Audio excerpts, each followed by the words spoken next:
जी mummy जी। सबसे पहले ये बताओ, तुम इस घर की बड़ी बहू हो या नहीं? जी हो ना। हाँ।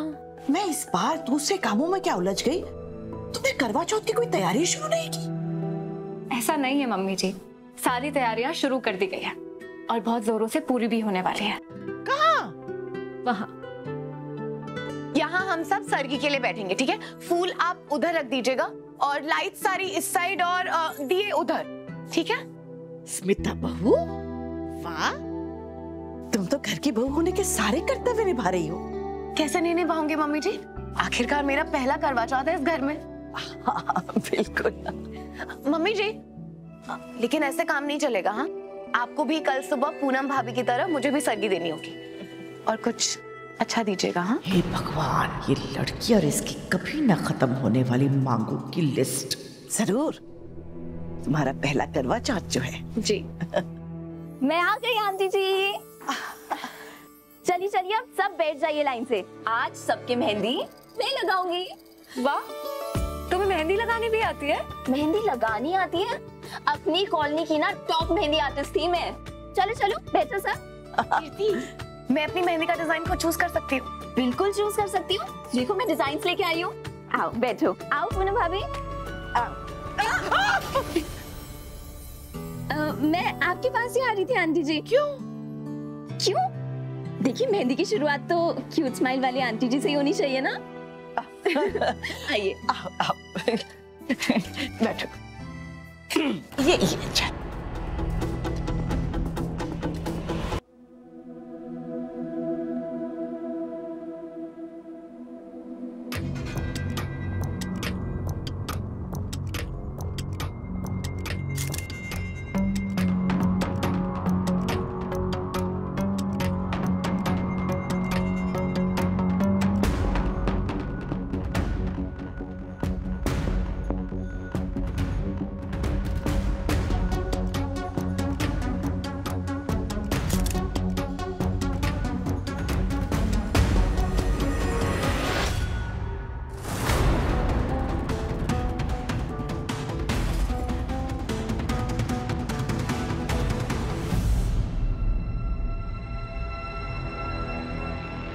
अरे, मुझे तो लगा आप लोग सो गए थे।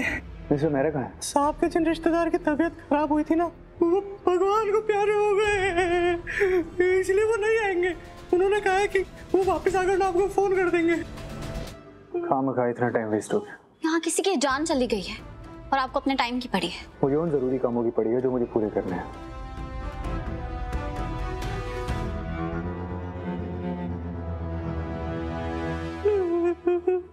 I'm so sorry, भगवान उनकी आत्मा को शांति दे।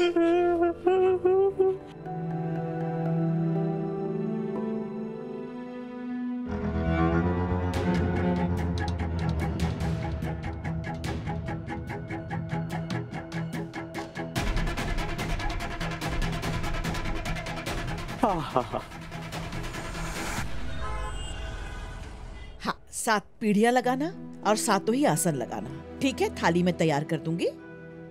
आप थोड़ा फूल ज्यादा लगाइए ना। हाँ बुआ जी। हाँ बेटा, आ गया। ये क्या हो रहा है? बस कुछ नहीं, तैयारियां चल रही हैं। मैं जानती हूँ हमारे घर में आजकल टेंशन ही टेंशन है, लेकिन इसका मतलब ये तो नहीं कि हम अपने रीति रिवाज, तीज त्योहारों को भूल जाएं। कल करवा चौथ है और स्मिता का तो पहला है, इसीलिए खास मनाने की तैयारियां चल रही है। लेकिन शारदा जी, स्मिता तो लीगल तरीके से भी प्रतिज्ञा की वाइफ नहीं, तो उससे क्या अधिकार है करवा चौथ मनाने का? मुझे नहीं लगता मैंने तुमसे कोई राय मांगी है रीत। तुम्हारी अपनी जिंदगी में बहुत परेशानियां हैं, हमारे मामलों में ना उलझ कर पहले उन्हें सुलझाओ। अरे कहीं ऐसा तो नहीं कि तुम भूल गई हो कि अब तुम हमारे परिवार का हिस्सा नहीं हो, सिर्फ एक घुसपैठिया हो जिसने जबरदस्ती हमारे घर में कब्जा कर लिया है। Excuse me. राघव जी बेटा, मीटिंग कैसी रही? बेकार बुआ जी, सिवाय हेडेक के कुछ नहीं मिला मुझे। लेकिन मुझे तो बहुत कुछ मिला है। कल करवा चौथ सेलिब्रेशन से पहले मुझे इस औरत का चेहरा ना इस फैमिली पिक्चर से बाहर चाहिए, और यहाँ प्रतीक के साथ आप मेरी फोटो लगाइएगा, समझ गए आप? Okay ma'am. ये लीजिए। तुझे पता है ना, तू ऐसे लोगों को उनकी फैमिली से हमेशा के लिए दूर नहीं कर सकती।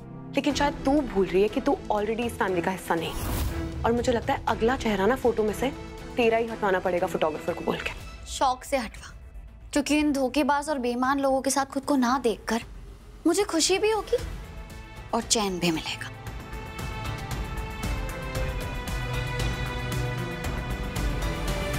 मेरे हस्बैंड ने ना मुझे आज स्पेशली फोन करके बोला था कि तुम अपने हाथों पे गोल्डन कलर की नेल पेंट लगाना। क्या है ना, उन्हें मेरे सुंदर सुंदर हाथ बहुत पसंद है। देखो मैंने मेहंदी भी लगाई है। पता है मैं तो परेशान हो गई हूँ, कम से कम 20 टाइम्स कॉल कर चुके हैं वो मुझे तो लगता था शादी के इतने सालों बाद हस्बैंड्स को ना वाइफ की आवाज चुभने लगती होगी कानों, लेकिन मेरे हस्बैंड बिल्कुल ऐसे नहीं है। तुम्हें पता है उन्होंने स्पेशली कल करवा चौथ का व्रत रखा है मेरे लिए। अब इसी चक्कर में मुझे भी उनके लिए फास्ट रखना पड़ेगा। वो भी ना, भगवान जी आप दोनों की जोड़ी को सलामत रखे मैडम जी, क्योंकि आजकल के टाइम पे तो ऐसा प्यार देखने को भी नहीं मिलता। वो तो है।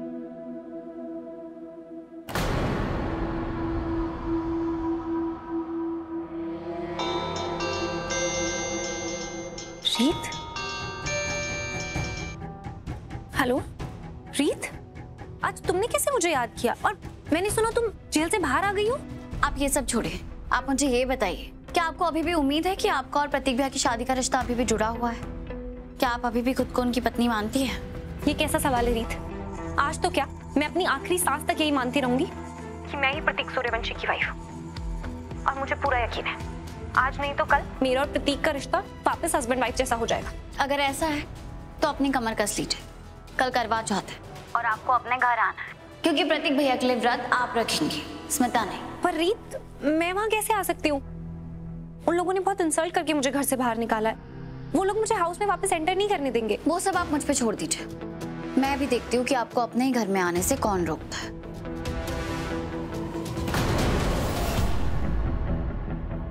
नहीं रीत, मैं तुझे ये नहीं करने दूंगी। दिव्या इस घर में वापस नहीं आएगी, चाहे इसके लिए मुझे कुछ भी करना पड़े।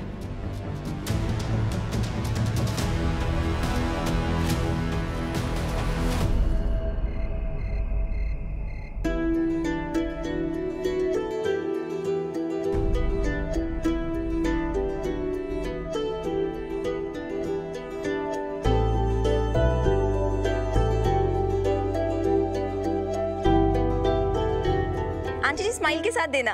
हाँ।